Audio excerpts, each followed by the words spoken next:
Let's see. I'm going to make myself coffee first. Yeah. See, the sound is different.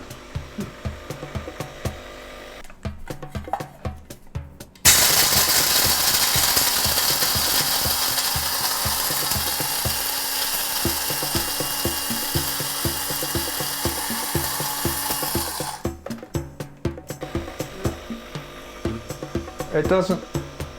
There water in there?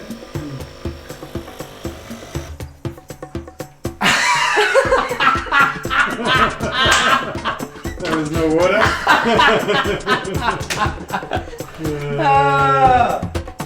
No water. No. There you go. So what you're saying is you can live without your coffee in the morning, but I think we could all live without coffee, maybe not happily.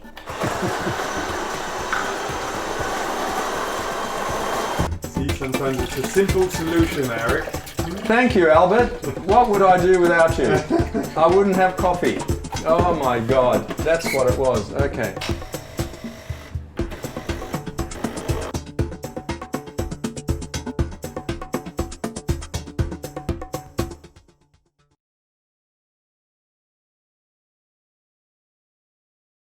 My name is Arek Sinanian, and I'm an engineer, and I became interested in climate change indirectly because my earlier career was involved with energy management, energy efficiency, etc. I became very interested in the efficiency with which we use resources, including energy, water, materials, etc.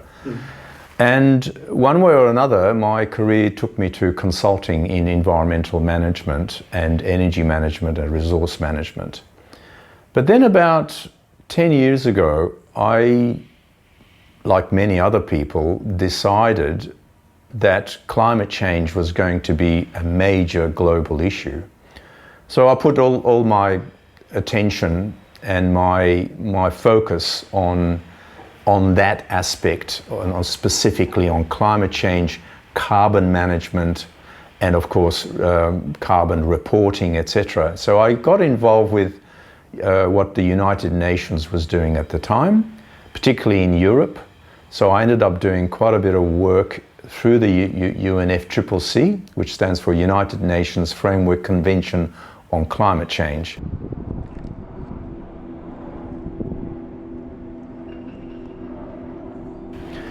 And that gave me a pretty good understanding of what needed to be done and what was being done throughout the world. My name's Lesley Hughes. I'm a biologist, an ecologist by background. I work at Macquarie University as an academic. I've been studying the impacts of climate change on species and ecosystems with a focus on Australia for many, many years, more than 20.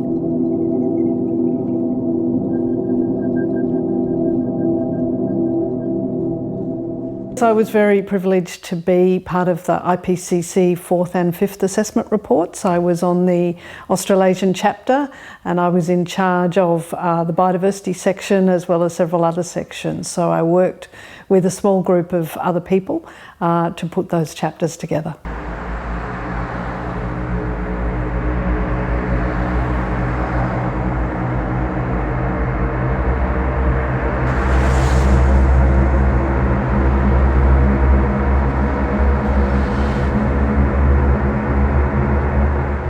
So my name's Paula Hannasz. I'm a recovering academic. I currently work for the state government in environmental governance.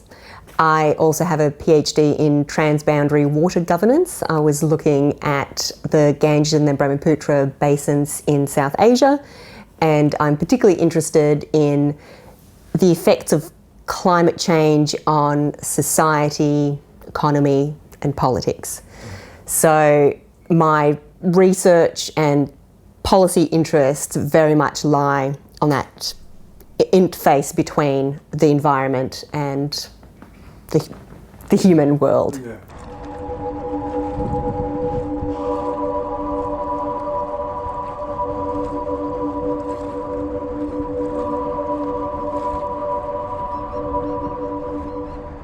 I think the reason that climate change is this issue that has emerged in sort of my generation, but in sort of recent decades particularly, is because it's not immediately dramatic. It is a slow burn issue. It is a tragedy of the commons, really, to which we all contribute little bit by little bit, but it's not seen as a dramatic tragedy as other things that preoccupy us. For example, terrorism may seem particularly frightening because the consequences seem so, well, I guess visual, so immediate, so unexpected. But when the tragedy evolves over decades and generations, then that sense of urgency isn't conveyed to us. And this is, I think, the very essence of human nature to ignore those slow burn problems. And I think we do this all the time in our personal lives as well. Will be based on established science, but as much as possible, I'll make my discussions accessible.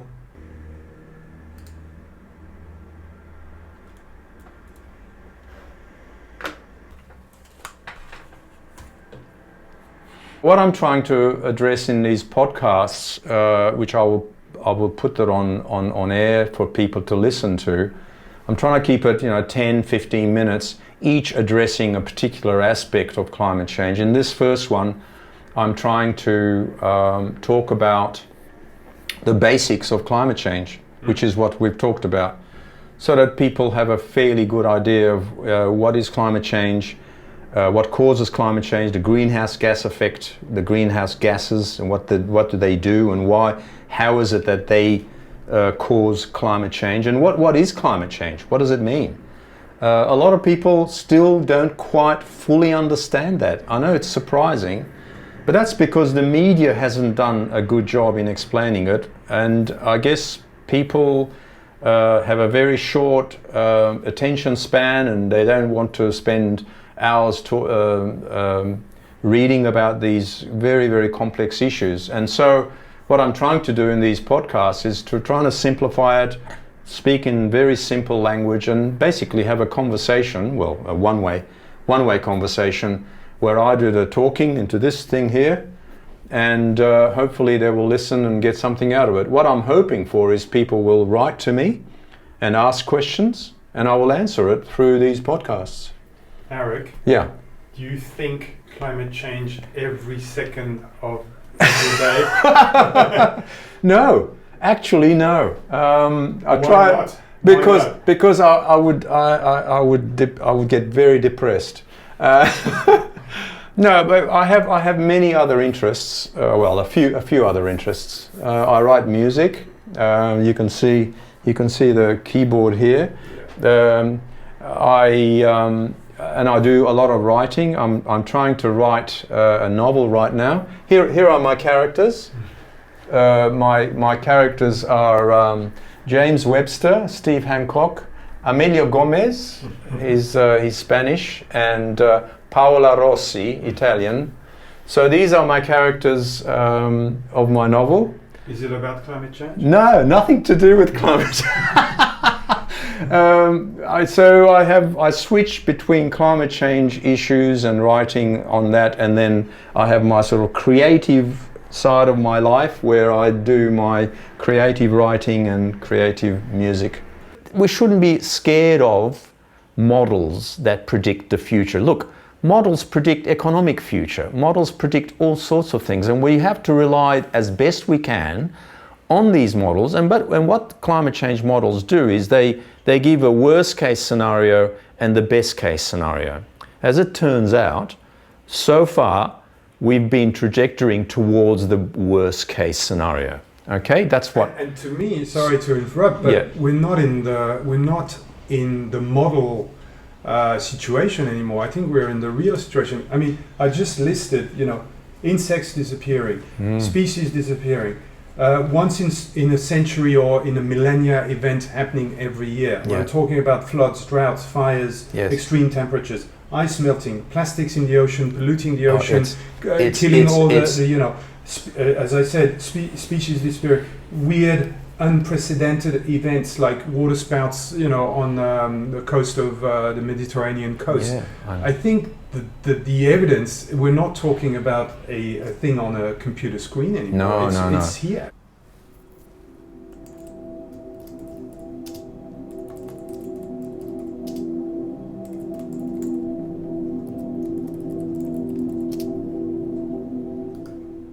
Well, I guess we have to go back to the Industrial Revolution to look at the root cause of where we are now.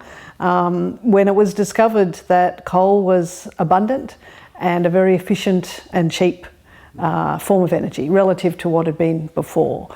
So we can thank coal, really, for the rise of the industrial developed world and the great increase in wealth. And that in itself is a problem because, of course, once humans get wealthy and get things and get used to things, they're very reluctant to give them up. So as time went on and we put more and more carbon dioxide and other greenhouse gases into the atmosphere, the heat trapping properties of those gases just started to change the Earth's climate system. That's been accelerating, of course, over the last century, especially over the last few decades, which brings us to where we are now, where we have had the last 4 years in a row are the hottest ever on record. We're seeing a huge increase in the severity and frequency of the sorts of extreme events, climatic weather events, that really cause impacts.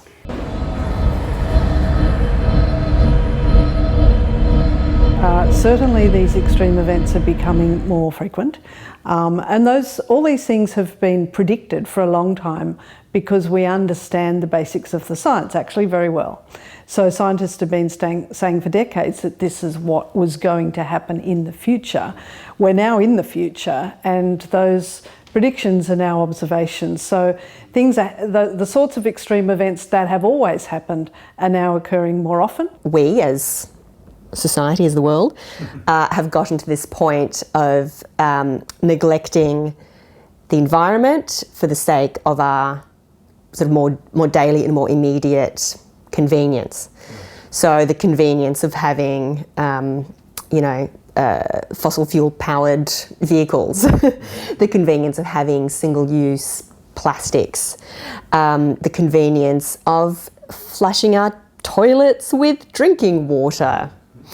All of those things have brought great benefits to our society and economy in the short term, with the, I think, very much unintended long-term consequences, which we are now in the position of having to clean up and reverse and course correct in that way. I am using a hemp yarn to make a dish scrubby. It is part of some craft that I do along with my local CWA, that's Country Women's Association, and we put together these eco bags of reusable, sustainable items that can be used in the kitchen. Here is a little stegosaurus. I've made a sort of other toys for my daughter, as well as these slippers that are keeping my feet warm right now. So this is just a fun, creative way of making things for myself, my family and friends that I don't have to buy. So it's good if it's the end of the world tomorrow and you're self-sustainable. You can make your own shoes. I can make my own shoes. I can make my own clothing and beanies for the winter and blankets and whatnot. Mm-hmm. Yeah, it's a very useful skill.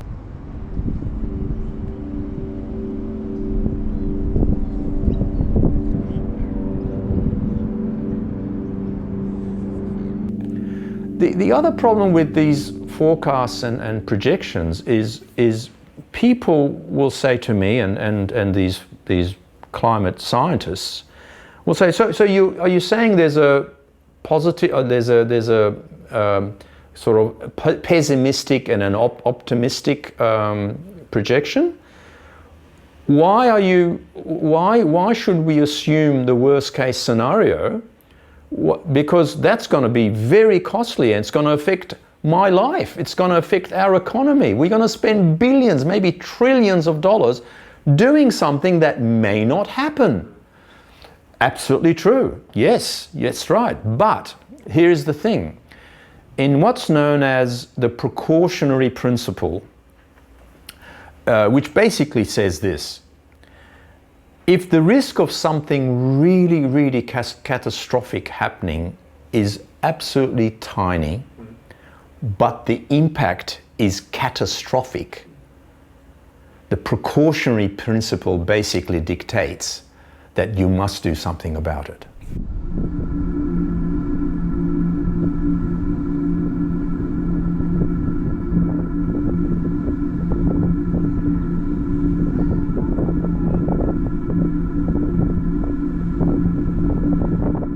I think it actually goes against human nature to be able to focus exclusively and somewhat obsessively on the one thing, regardless of how important it is. And, you know, as an individual, I don't think about climate change all the time either, because I simply can't. It would not be mentally healthy.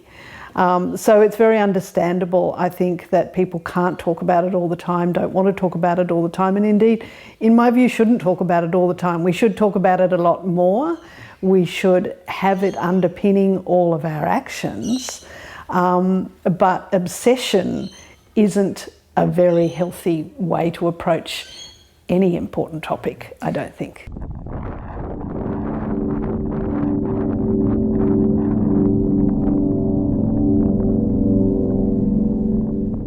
I do think climate change is ultimately the issue, because when we don't have a habitable planet, well then all issues will become somewhat secondary. So it is the number one issue, but at the same time there are all sorts of day-to-day things in our lives. We have to operate our lives. We worry about, you know, our health and the health of our children and their education and security and safety. Many aspects of those things are linked, not every aspect. So, you know, there has to be a balance, and to stay mentally healthy, to be able to make a difference, one must look after one's own mental state as well as one's physical state.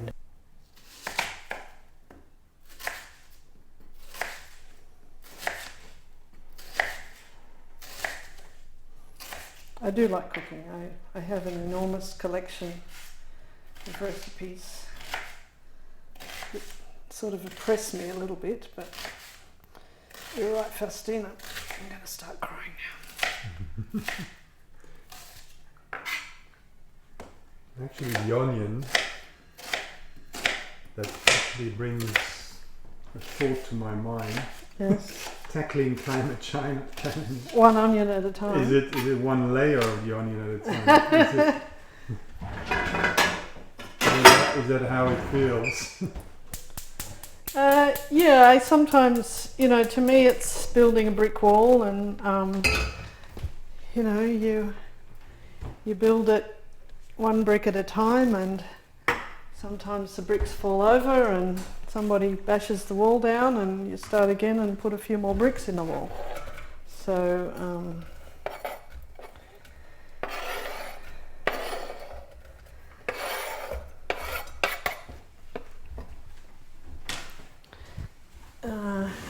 you know, sometimes it feels like one step forward, 2 steps back.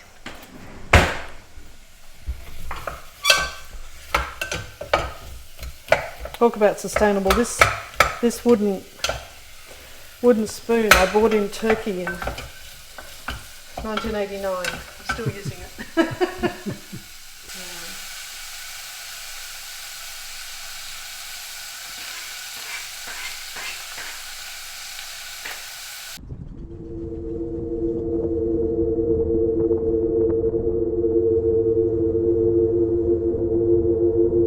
People feel powerless, and when people feel powerless, they are powerless.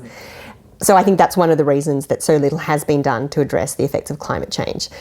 I personally also think that, climate change denial has a role to play in this, but at the same time, the language that we use isn't necessarily conducive to obvious, tangible solutions. So when we talk about climate change, what do we mean? There are so many different effects of climate change, which is why I prefer to use that catch-all term, the effects of climate change.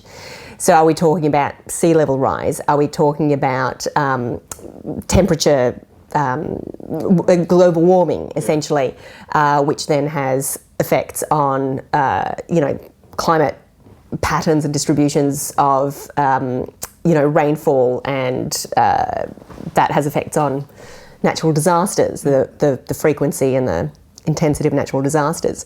Are we talking about the consumption of natural resources, including water? We're talking about pollution. These are all effects of climate change that, once broken down to their sort of constituent parts, begin to lend themselves more to avenues for addressing those problems.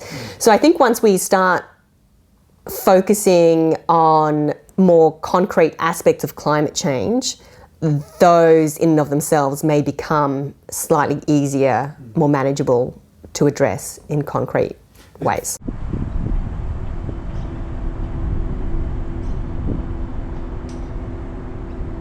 To me, there are three levels of acting, okay? Okay, we can do things on the individual level. I can turn my lights off, I can drive an energy efficient car, I can buy green power from power providers, I can put solar panels on my house, all sorts of things. I can buy local, many things that we can do at the individual level, and a lot of people are doing this. And I find that a bit ironic, because although people are doing it, then the next level, if you like, at the state government or even national government level, there's not as much happening as there is at the individual level. And that to me is a bit strange. And then at the global level, the United Nations level, there's still difficulty, and I can talk about that very easily, because the disparity or the discrepancy between the haves and the have-nots in the world, the developed countries and the underdeveloped countries, is so big. It's huge. And that discrepancy is getting in the way of a global set of action. So countries are doing what they believe they should do, and the global agreements, even the Paris Agreement of a few years ago, it's an agreement to agree to do something. Basically, that's all it is.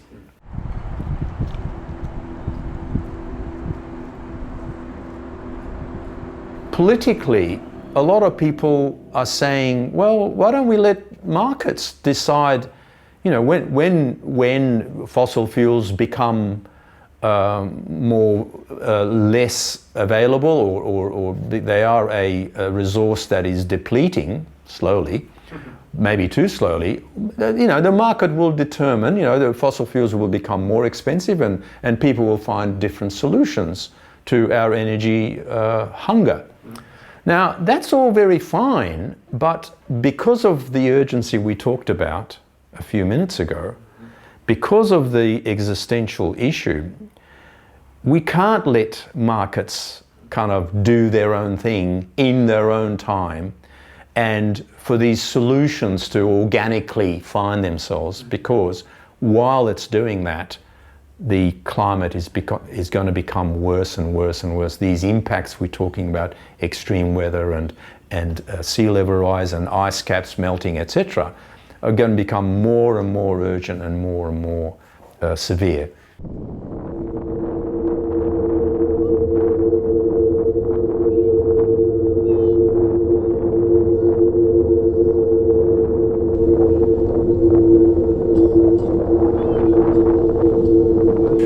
Well, I'm a biologist, so and I'm an evolutionary biologist, so I understand a bit about human nature from an evolutionary perspective. And most humans are, by their nature, selfish beings.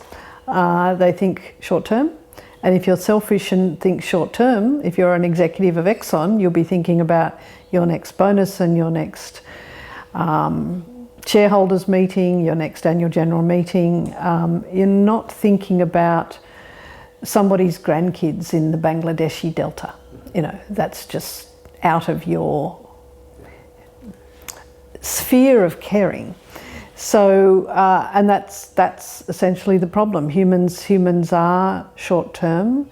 They are selfish in an evolutionary sense. Altruism is actually quite rare in the natural world. That's the nature of the beast. So I actually think it's quite understandable at a base level, the place that we've got to. That doesn't mean I think it's a good thing, but I understand how we got there.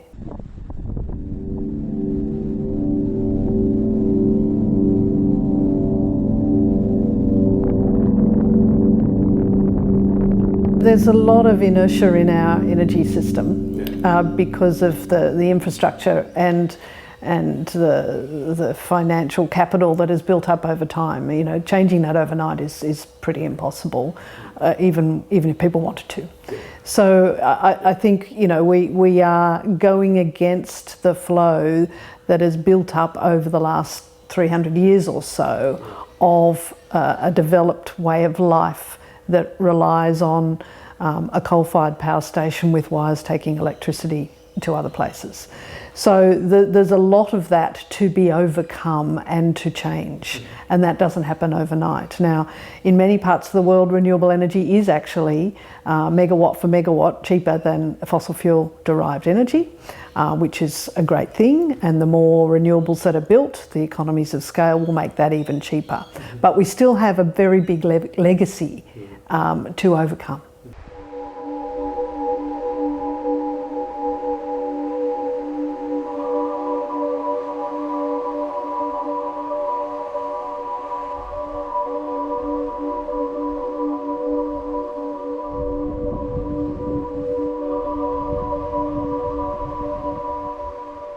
Well, in our urban realm, I think there is a slow and quiet shift towards thinking beyond nature in the city and beginning to think in terms of the city in nature.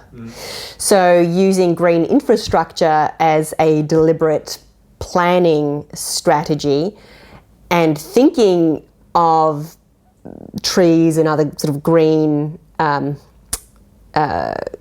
vines and plants and herbs as part of the urban landscape and as infrastructure assets to be valued and taken care of and invested in the same way as we invest in the built infrastructure.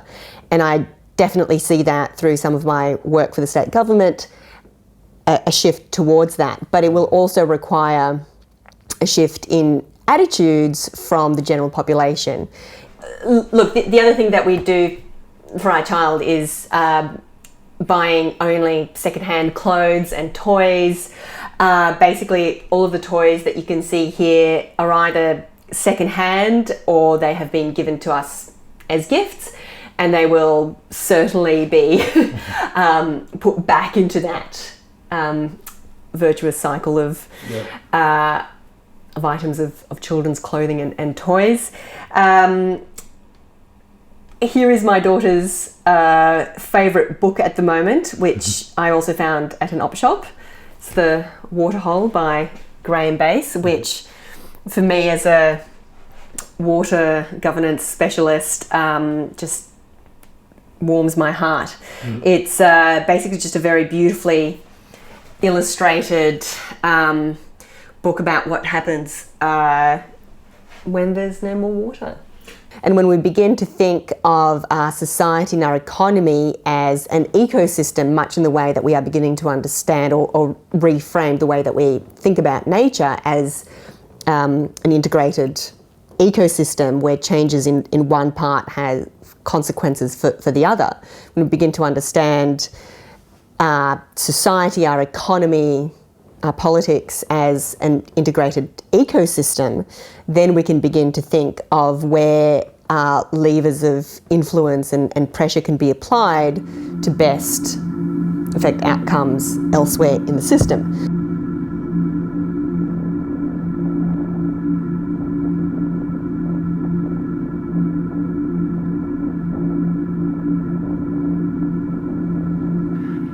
The fossil fuel industry is still going to be a major provider of a lot of the fuel. It's a balancing act, and I guess over time the idea is to ramp down fossil fuel and ramp out more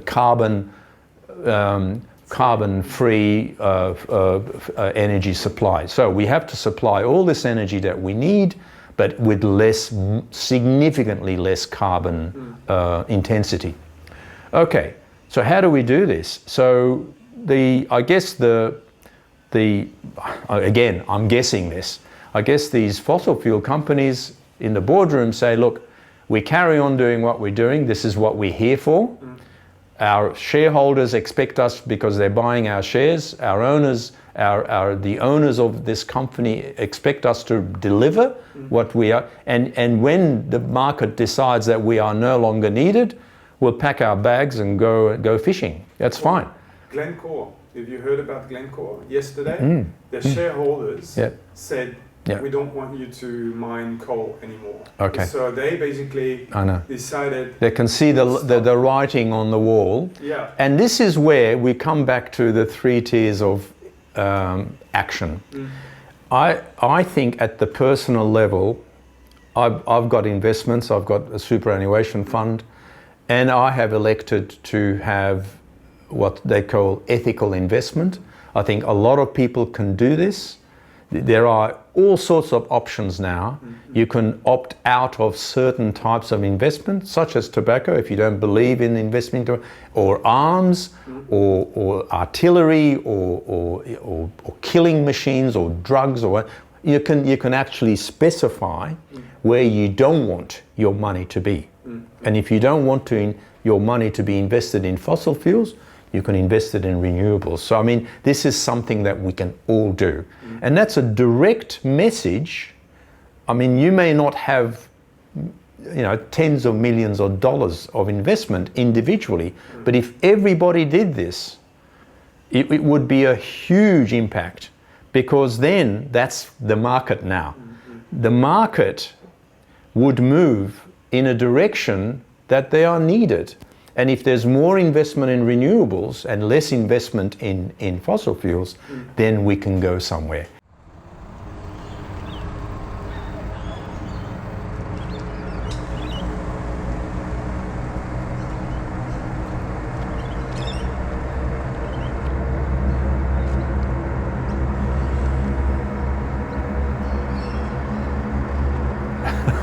This is going to sound horrible, but once the people, the older people in power, basically die off. I hate to say this, but once they die off and the next generation comes in, I mean, you look at Macron, for instance, the new generation of leaders, they're already talking a completely different language. When I listen to, and I know Macron probably has his enemies, but I'm not talking politics here. But when I listen to Macron, honestly, I hear completely different language from him. I'm just giving, and even Angela Merkel, when she speaks, I hear of course it's German, but when I hear that, I hear the translation.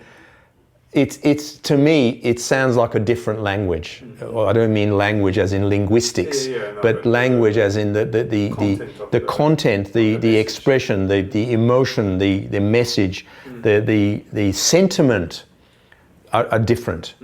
Whereas if I hear other leaders of the world talk, I just go, oh my God, it's, I think I'm in a parallel world, where there's two worlds going on, and one's going that way and one's going this way.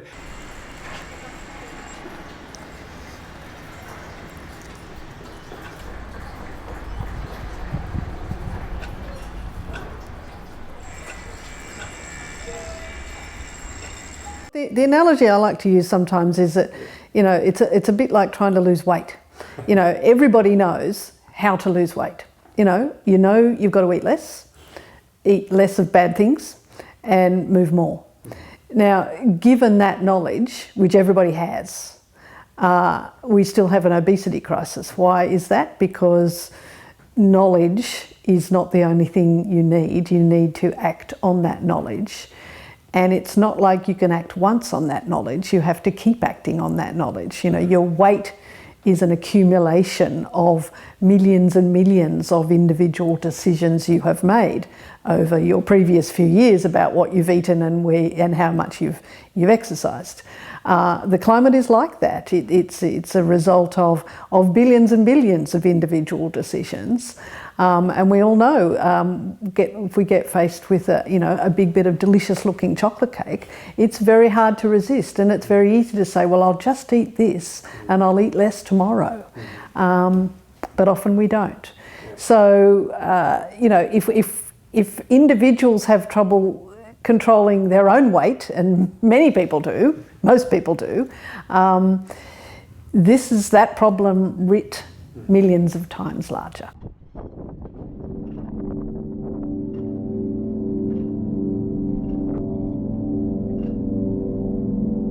Because climate change is coming from a multitude of sources, then there has to be a multitude of actions.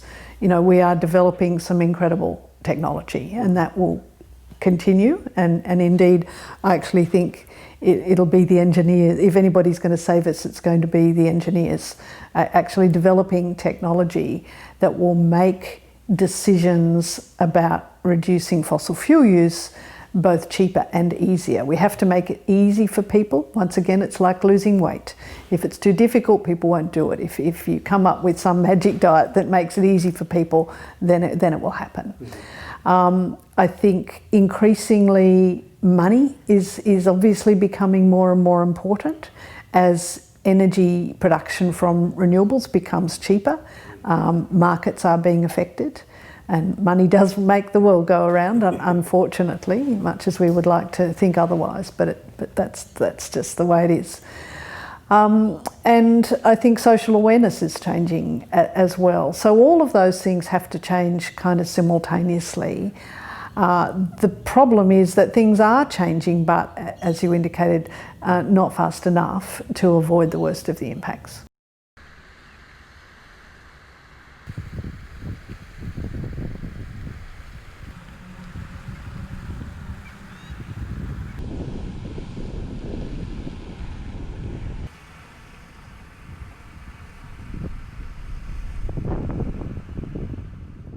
Everybody needs to act. I mean, you know, if somebody puts solar panels on their roof because they're a greenie tree hugger like me, or if a conservative right-winger puts solar panels on their roof because they want to save on their power bills, the impact on the atmosphere is exactly the same regardless of the motivation. So in a sense, what people think is irrelevant. It's actually what they do. So one of the keys to getting more action, of course, is to present those actions in a positive way that have multiple co-benefits, not just for the atmosphere and for the climate, but for your economy, for your health, for all sorts of other things. There's usually, for most climate change actions that are good ideas, there are multiple benefits of them, and sometimes you just have to emphasise different benefits. Just the insurance aspects of dealing with severe climatic events are driving a lot of changes.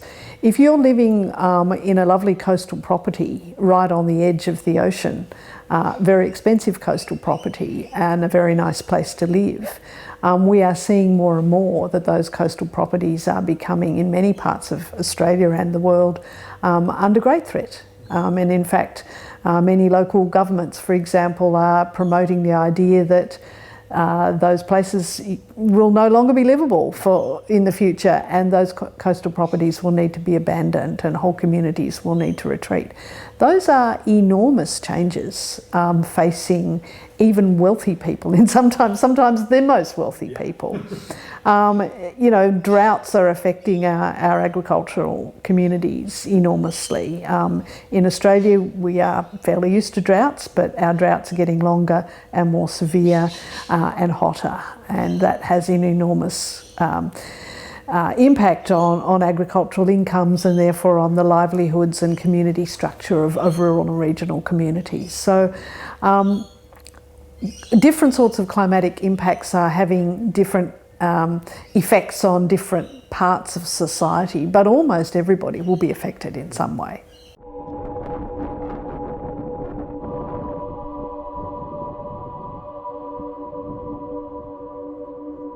We also tend to spend a lot of money cleaning up rather than preparing in the first place. In fact, the figures that I've seen are that in terms of so-called natural disasters that of course are becoming quite unnatural, about 95% of the cost of those is spent cleaning up and about 5% on making preparation for in the first place, let alone ameliorating climate change in the first place to reduce those impacts in the distant future.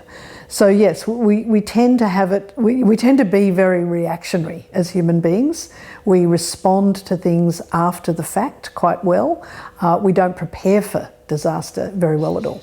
So in terms of how do we create political will, well, again, this is the frustrating and the beautiful thing about democracy. It really does reflect, to my mind, the majority, the views of the majority of the citizens.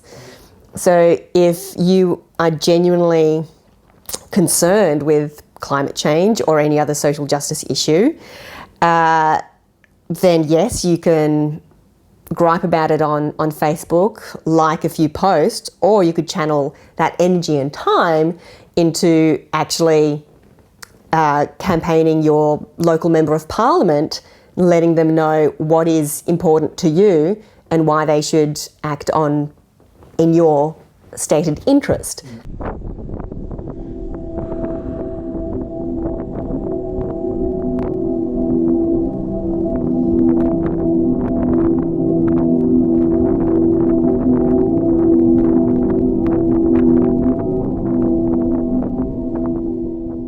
The water, the H2O that we can see and drink, that is only part of the water consumption that we are contributing to. The other thing that I feel we need to start as a society being more aware of is all the embedded water in all the food that we consume. So we already have an understanding, partly through corporate initiatives, of our carbon footprints. So I feel as a society we are generally fairly literate in terms of what can contribute to our carbon footprint, but we have not yet begun to understand our water footprint, which is comprised not only of the water that we drink, that we flush down our toilets, that we use in our very long showers, but that is also embedded particularly in the meat that we consume, in all the almonds for our almond milk, in our turmeric, soy, kale lattes. So I feel the next awakening really needs to be about water footprint.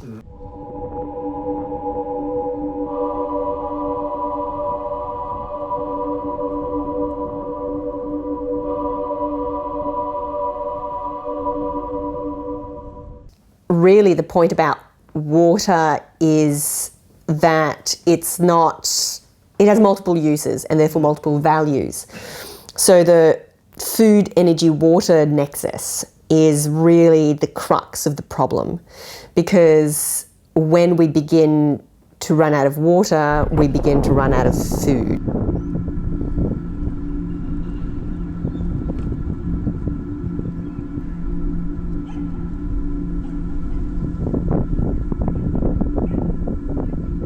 But you can do no right. You know, if you want to move away from drinking cow's milk and want to shift towards more environmentally sustainable sources of a milk-like substance, well, soy is possible, sort of problematic in other ways. Almonds have a huge water footprint, and, you know, and the bulk of the world's almond supply comes from California. So you then have to think about, well, the carbon miles that are that entails, but also the ethics of purchasing such a product that has such a high embedded water content from a place that may be going through drought. So there is no one solution to this. It is incredibly complex, and we are never going to live perfect ethical lives. What's the solution? Talking to each other, having a long, hard think about what is more important. For example, you know, for me, that as a water security and water governance expert, the water footprint's particularly important to me. But then, you know, buying something that's been locally produced, or maybe that's been, you know, the human labour that has gone into the production and the distribution and packaging of that product, to me, as far as I'm aware, should also be, you know, ethical. You know, ethical labour practices are important to me as well. But then I'm also middle class and educated, and I've got the privilege of being able to ask these questions, to shop at places that I know are fair trade or organic, and that's not for everybody. So ultimately, there's only so far that our individual choices will go. There have to be these system-wide changes.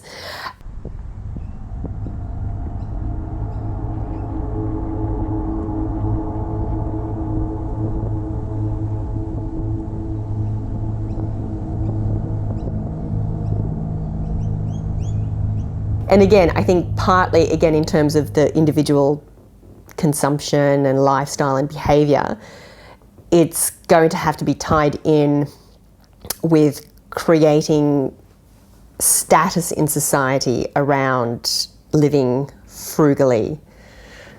So that's why I think the popularity of the reusable cups is positive, overall positive, because whilst I think for many people it's a fashion accessory to a large extent, ultimately it does make people think about the effects of their daily actions on the broader world. Yeah, particularly in terms of consumption and waste.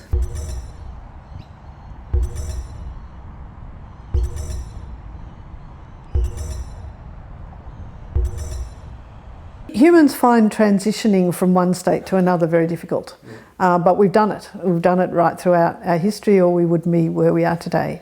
Humans are also fairly conservative about change. They worry about change, but change is being thrust upon us, whether we like it or not. So yes, we do have to be prepared to move, to change, to transition. And once again, we need to emphasise the benefits of those things rather than always the costs. Shouldn't we maybe change the term rather than change, which may be a bit more daunting, say evolution, you know, it's a normal. Of course, some of the people who are climate denialists are deniers of evolution as well, so maybe that's not the right word, but I think once again we have to talk about the co-benefits. You know, not everybody. There'll be differential impacts on different groups of people, even within a society, let alone between different societies.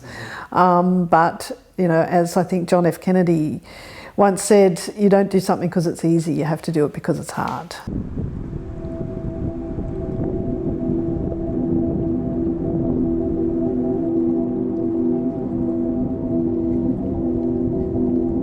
I think what we really need a lot more attention on is the engineering solutions, is the market solutions, is the social scientists that are bringing communities along and helping us understand how to communicate better, those sorts of things. To me, that's where the emphasis should be going now. I think the climate science community has done a fantastic job at getting us to the point of knowledge that we're in now. But those people don't have the levers of decision making or the power to act upon the science and the knowledge that we have. So in a sense, it's other groups of people that really need to step up to act on the basis of that knowledge to change things. Just getting a better and better climate model isn't going to change anything.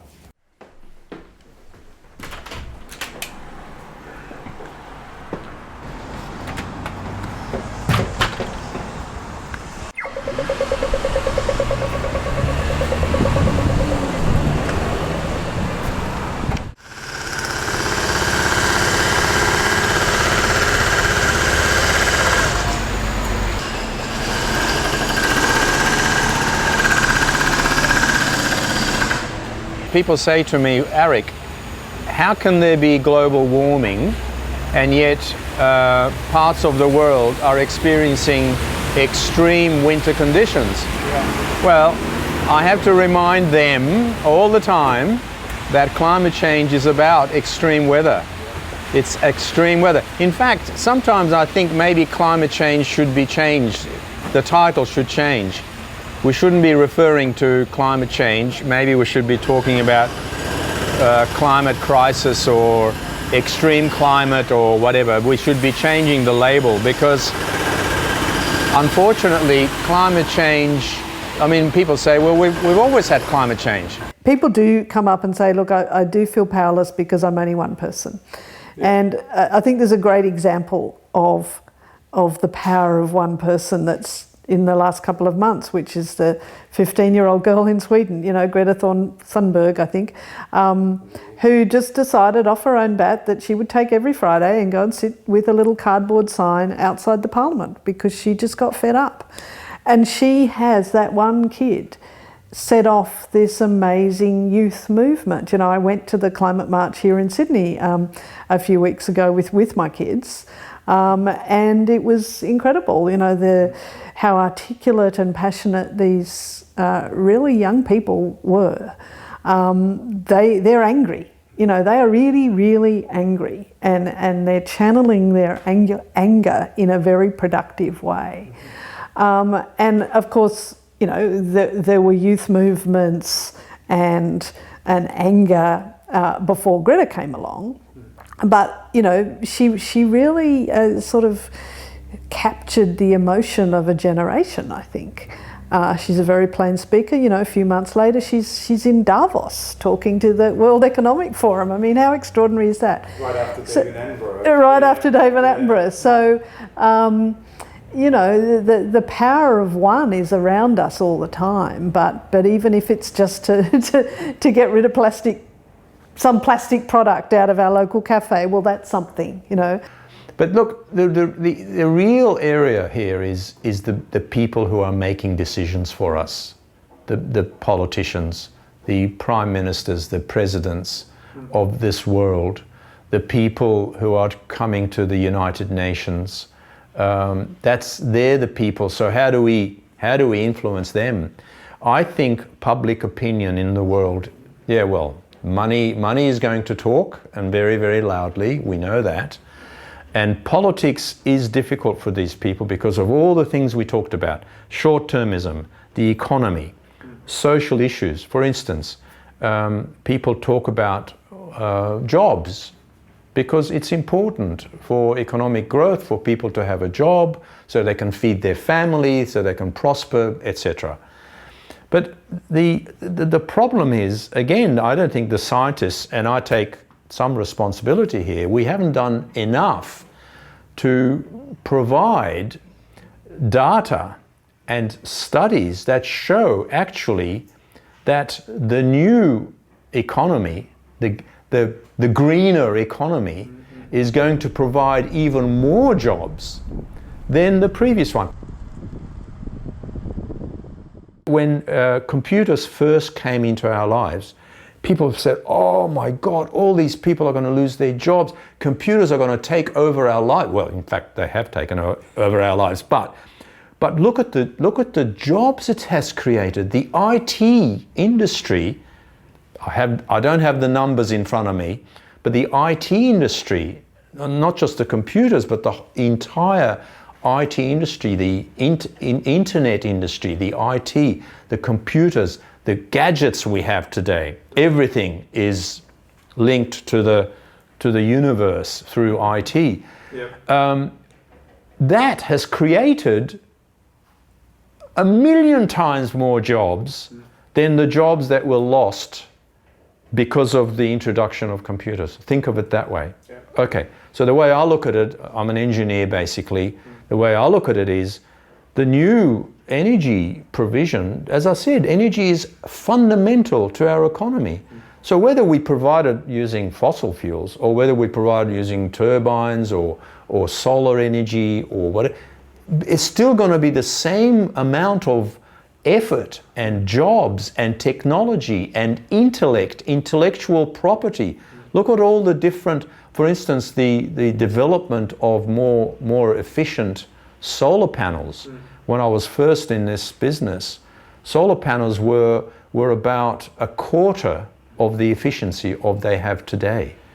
So the technological development, that means scientists, engineers, economists, people, manufacturing, all of these things have created and my point is they will continue to create a completely new economy and just as many jobs, just as many opportunities for startups, for major companies, for these fossil fuel companies to invest instead of trillions in drilling holes in the middle of the ocean, and of course all the risks of doing that. By the way, drilling, just incidentally, drilling holes in the ocean has enormous risks. We've seen some of it. We've had explosion of drilling rigs, but also in leakages. There was a major leakage in the Gulf of Mexico. It's not so many years ago. So the ecology, whereas there's not a lot of risk really in putting solar panels and even wind turbines, although some people think wind turbines cause headaches and all sorts of things, but many studies have shown. I mean, so the environment, but because the way I look at all this is not just, as you said at the very beginning, the ecological, because fossil fuels don't just emit, when we burn fossil fuels, it's not just emitting carbon dioxide, it's actually emitting a lot of other pollutants into the air. When we drive our cars, it's not just carbon dioxide that's going into the atmosphere, a lot of particulates, a lot of carbon monoxide, sulfur compounds, etc., going into the atmosphere. And that's, I mean, you ask someone who lives in Beijing, you ask someone who lives in Shanghai, and talk about pollution, air pollution there. I'm not talking about I'm not talking about climate change, I'm talking about air pollution. So there's no air pollution in solar panels, there's no air pollution in wind turbines. I mean, people ask me about batteries and how the manufacturing process, the fact that, when you're making these... It's minimal compared to... But it is, you're absolutely right, Albert. It is, but compared to, and over the lifetime of wind turbines, over the lifetime, even for, say, a battery car, a electric car, people say to me, well, what about the chemicals and the energy that goes into making of the battery? Many studies, this is not me saying this, many studies have been done on this. And particularly if you charge your car battery using solar energy, for instance, the overall long-term impact of that is much, much less than the impact of a normal petrol-driven car over its lifetime. So there you go.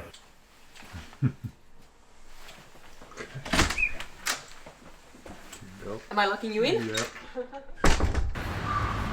I love the hat. So how are we now so far along that we're in a climate emergency and We've known this all along. we've known this since the Silent Spring. all of the responsibility is on the Us as individuals.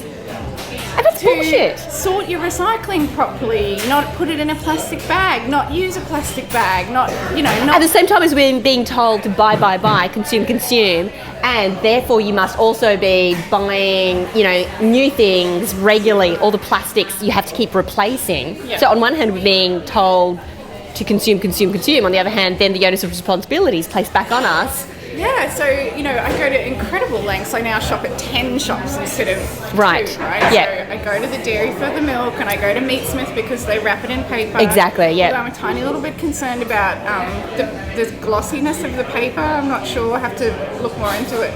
And actually, their reusable bags had just arrived when I was there, and they were unpacking them. And of course, they each individually come Wrapped in plastic. So even if you're buying a new shirt, right, at a shop that isn't locally made, that has arrived in plastic, in a box, in plastic. It's the whole chain is broken, and then as the consumer, you're the one who's got to make all these decisions.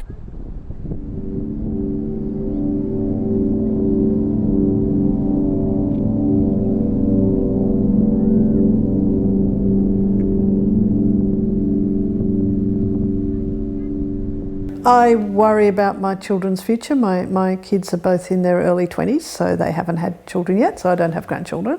I'd like to have grandchildren one day, I'm not one of these people that say, well, we're just going to stop reproducing as a human race because of this, because once again, I think it's a very natural human drive to want to perpetuate into the future, selfishly or not. So yes, I do worry about my kids' future. I certainly would worry about my hypothetical grandchildren's future. And those concerns are really a very large part of the motivation that I had. I got into climate change because it seemed like an interesting and worthwhile thing to do back in the early 90s. It was not the political or economic or controversial topic then that it is now. Very few people thought about it. Certainly very few people argued about it. But it seemed like something different to what I'd been doing before and interesting from an intellectual point of view. And it was only after getting into it that you get so sucked in, because you then realise it's so important that once you're in the climate change space, you never get out of it. I don't know anybody that's ever gone into climate change as a researcher or an advocate or anything else and then moved out of that and done something completely different, because I actually think that's an impossible thing to do, because you do realise how important it is, and you do realise that virtually anything else you could do personally with your life is actually quite trivial. And I do often wonder, I look at some of my colleagues sometimes in my department, which is a biology department, and they all accept the climate change science, absolutely, but they're all working on a variety of other things that sometimes I look at and I think, well, how could you possibly spend your time doing that? Because that really doesn't matter. But then I look around society and there's an awful lot of people doing stuff that doesn't matter, really, in the greater scheme of things. So all I can do is just stay true to my own values, informed by the knowledge that I have, and do what I can.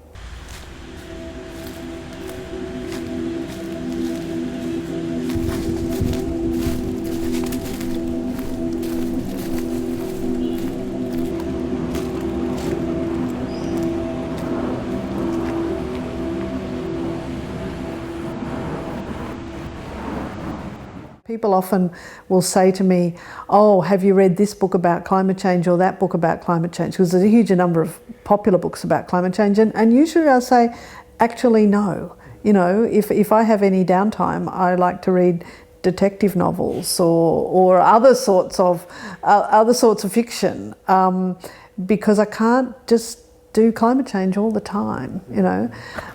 So you have to, it's hard to switch off, but you do have to do it because there's a whole heap of things that I like to do with my life that have nothing to do with climate change, and I'm not going to be, I think it's really, really unhealthy. It doesn't do the atmosphere any good if I go mad, you know. It's interesting thinking about the likelihood that my daughter probably won't need to learn to drive.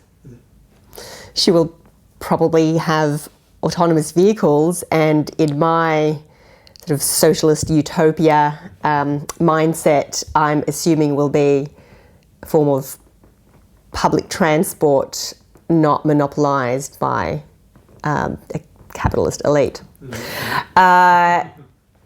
So it's sort of interesting to think that perhaps she won't need to learn to drive, and cars that burn and aeroplanes that burn fossil fuels may be a relic of the past. That's really interesting.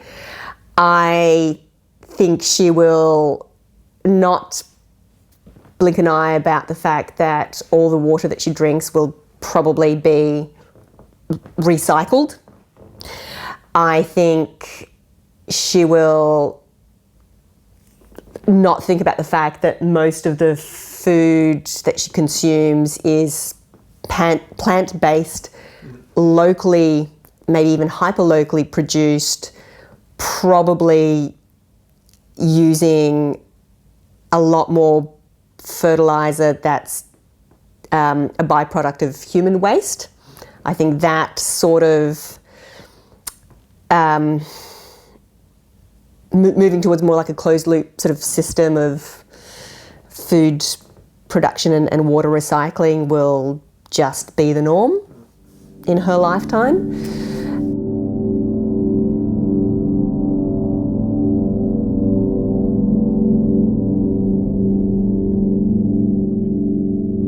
I don't have the emotional energy to fear for her future.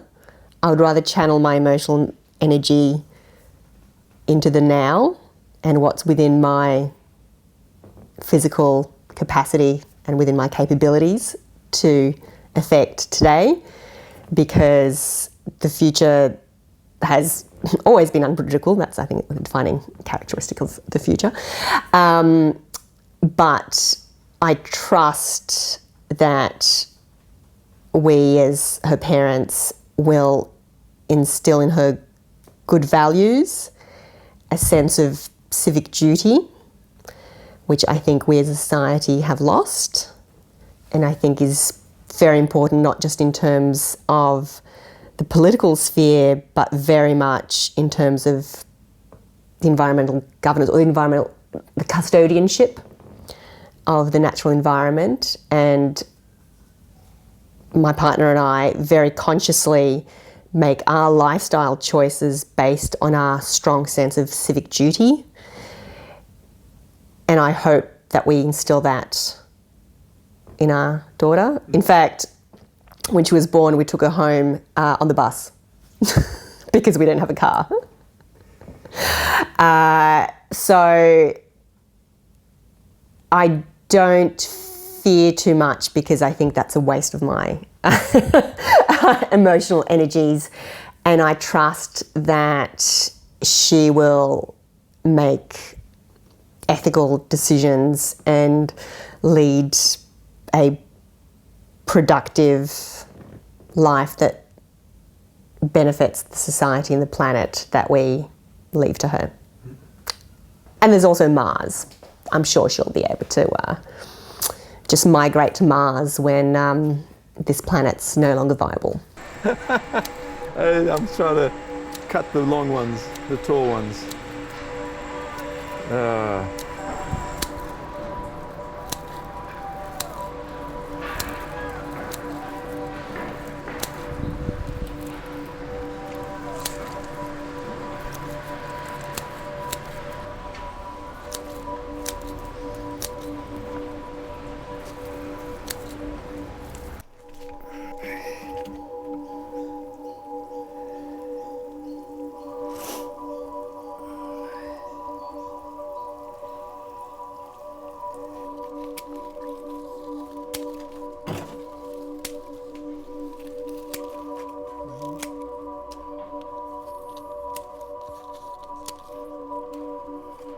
people in Parliament, members of Parliament, you know, they'll be the ones who will be, you know, remembered for not doing anything. Yeah, don't they realize that, and don't they want to change that and actually be remembered for actually being the saviors? You know, I mean, it's just like here is my cynical side now.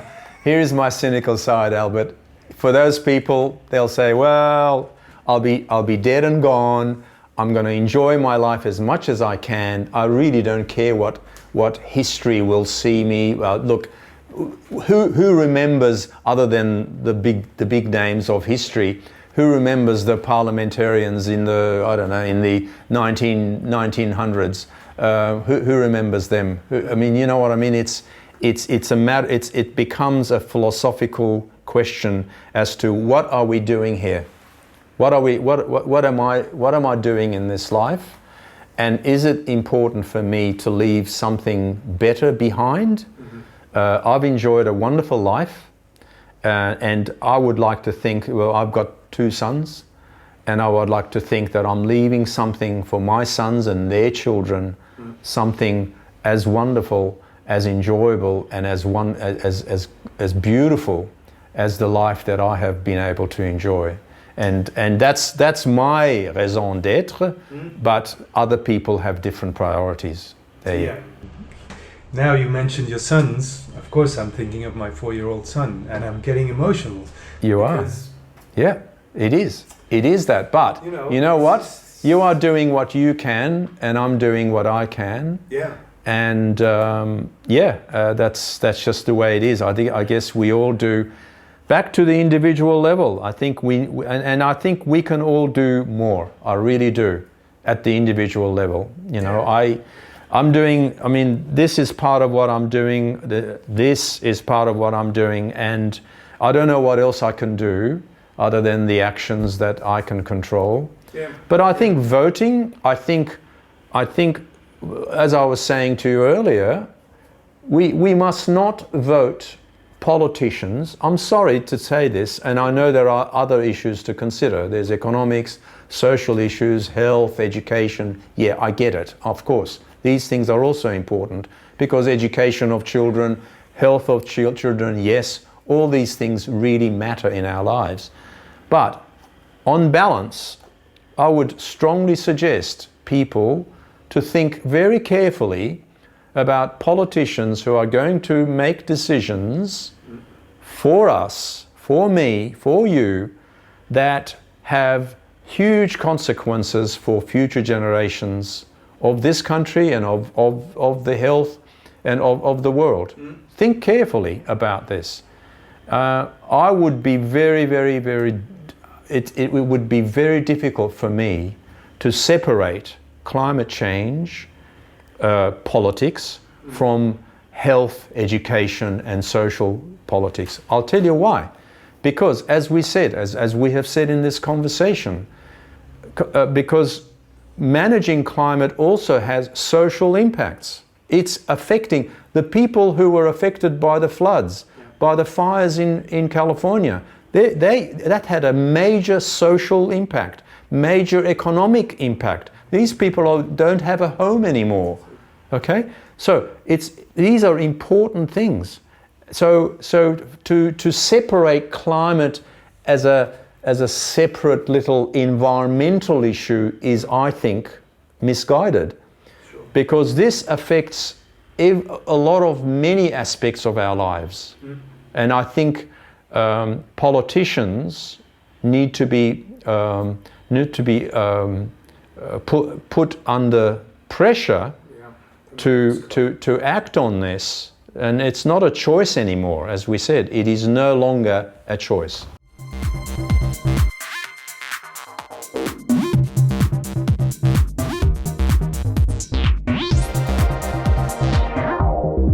The thing that humanity is best at is bringing ourselves to the brink of self-imposed apocalypse and bringing ourselves back at the 11th hour. I think with every generation there has been an existential crisis, and it is the fear of what world we are leaving for our children that makes us course correct. just at that very last moment. We have to carry on always as if it's not too late. If we give up, if we lose hope, then it is too late by definition. While ever we think we have a chance of turning things around, we have to keep going. So for me, hope is a strategy rather than an emotion. Albert, I will say one thing with almost 100% certainty. Yeah. I will say this with absolute, and it'll happen well after I'm dead and gone. I think, I predict, and I hope this film will be watched at that time, I think future generations will not forgive us.